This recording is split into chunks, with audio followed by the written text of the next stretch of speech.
Hi friendos, welcome back to another episode of Washing Dishes. Today it's pretty warm in Southern California and I don't really feel like turning on the stove. I'm going to make some part of the dish, but today we're going to make some panzanella salad, which is, first of all, I apologize if you know better and I'm butchering that, my bad.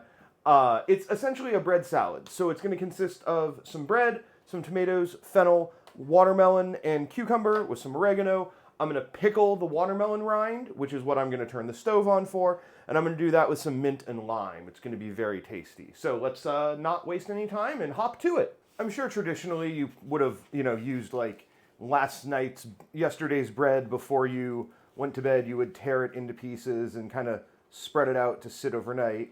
But I bought fresh bread, and I'm going to tear it up a bit and then put it in front of a fan on a sheet pan. And that should do just fine to dry it out. I'm just leaving a little bit of space. I'm tearing them into kind of a variety of sizes. We can break them down further.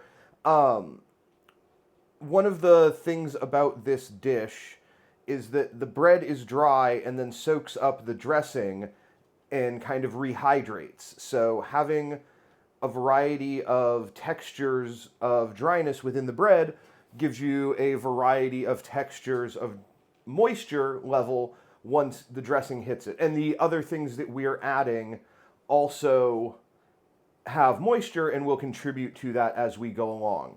So it's kind of an interesting textural journey. Adam Ragusia would put a heterogeneity logo on the screen right now.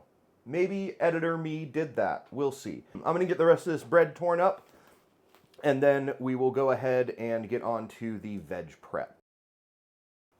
The first part of the veg prep is going to be disassembling a watermelon. I got a small watermelon. If you're making a lot of this, you would want to get a large watermelon.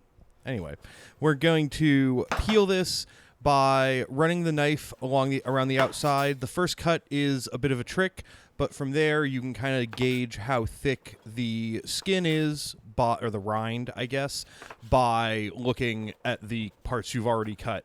Doing this with the cut facing the camera, surprisingly difficult. I didn't expect it to be, but I missed a few times doing this with the cut facing away from me. But yeah, so once it's disassembled, once it's peeled, we'll get it into the dicing part, which is like, peeling is like 80% of the difficulty, and then dicing it is like super easy.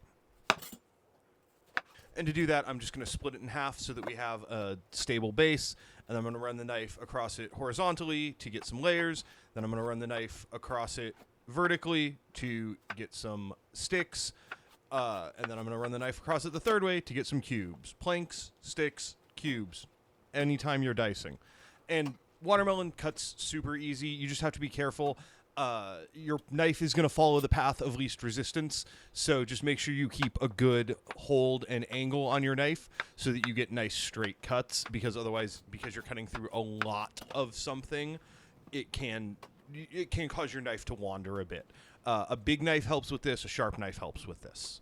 But once it's cut up, we're ready to move on to the rest of the veg prep.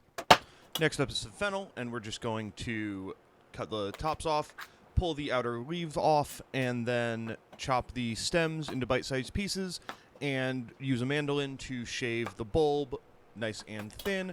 And then you want to store this in some water, otherwise fennel will turn kind of gross and brown around the edges. But leaving it in a little bowl of water, cold water helps, will keep it from going brown prematurely. And then we're going to end up covering it with salad dressing, so it'll be fine after that.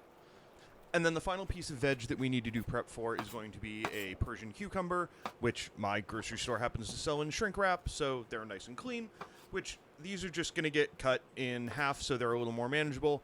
Then I'm going to split them down the middle, split those down the middle, and then cut that into slices. You're looking for like a 1/4 inch thick or so, bite-sized pieces. But with that done, I think it's just about time to check in on our pickled watermelon rind and then put our salad together.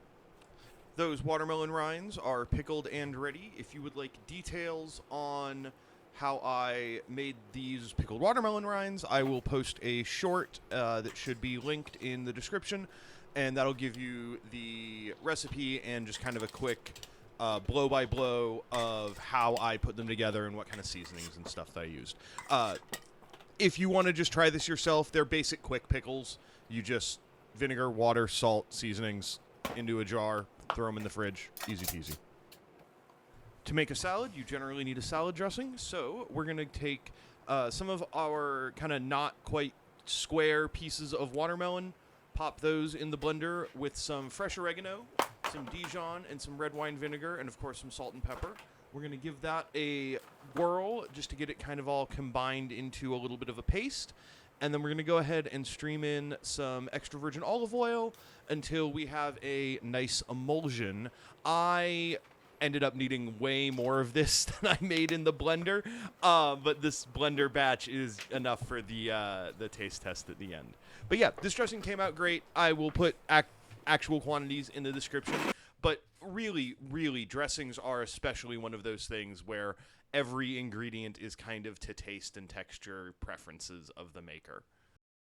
With all of our components ready to go, with our dressing made and our bread stale, and all of our veg, let's go ahead and put this together. I'm going to build this and plate it like I do in restaurant settings, one portion at a time or so, because the rest of this is going to get together and I don't want it to get pre-soggy. So we're going to take a few pieces of bread. I'm going to break them up a little bit more than they already are. And grab some of the smaller ones. And a couple of the bigger ones. That's nice. Some cucumbers. Some fennel. Some other fennel.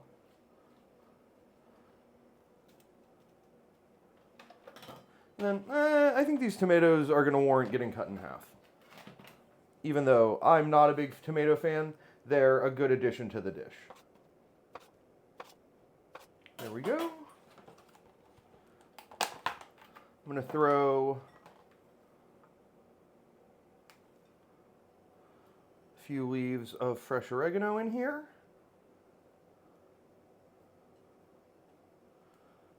And then I'm also going to use a few when we garnish at the end. So I'll just set those aside. Cool. And then if you watched my salad episode a while ago, maybe I put a link here. I discussed how important it is to pour the sauce around the rim of the bowl and then toss the ingredients through the dressing. So we're going to be very careful to do that, because we don't want to pre-sog the bread. That should be plenty. And then we'll give it a toss.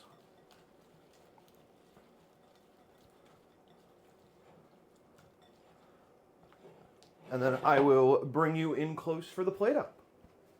So I said I was going to plate this like a restaurant kind of thing, and there's a specific dish at a specific restaurant that I worked at early in my career that I'm thinking of. And the goal with that dish was to kind of spread everything out along the place into some controlled chaos. They probably would have stopped with about half as many pieces of fruit and bread and stuff. But I'm going to fill this. What I'm doing is just kind of making sure that there's not like a big patch of any individual ingredient, so that everything's kind of evened out, so that if you kind of scooped through it with a spoon or a fork, you would get a nice mixture of all of the textures and flavors and ingredients that are in the dish. So with that plated up, let's go ahead and give it a taste. All right, so it's all together. I'm going to pile a few ingredients onto a fork and give it all a taste together. Yeah, great. I love it. It's like crispy and bright and summery, and the bread has a nice kind of chew to it, and it's a little damp from the dressing. It's really soaked in, holds that flavor really well. Yeah, this is really great. Go in for another bite. I'm going to cheat and not eat the tomatoes that I don't like. Sorry. Yeah. Beautiful. Great summer, zero cooking officially. I think I'm going to turn those pickled watermelon rinds into a short. We'll see. But yeah. Really beautiful, summery, light, cold, like very cooling with the cucumber and the fennel and the watermelon. It's really beautiful. Anyway, I'm going to pack all this up, take it over to my friend's house, and give it to them. Anyway, have a wonderful rest of your time zone. Thank you as always for watching. If you enjoyed this, you will probably enjoy the other links that are on the screen right now. And you can catch me on socials in the description. Maybe I remembered to put them on the screen. And I hope you have a, as I said, lovely rest of your time zone. Thank you so much for watching. Bye-bye. See you on the next one.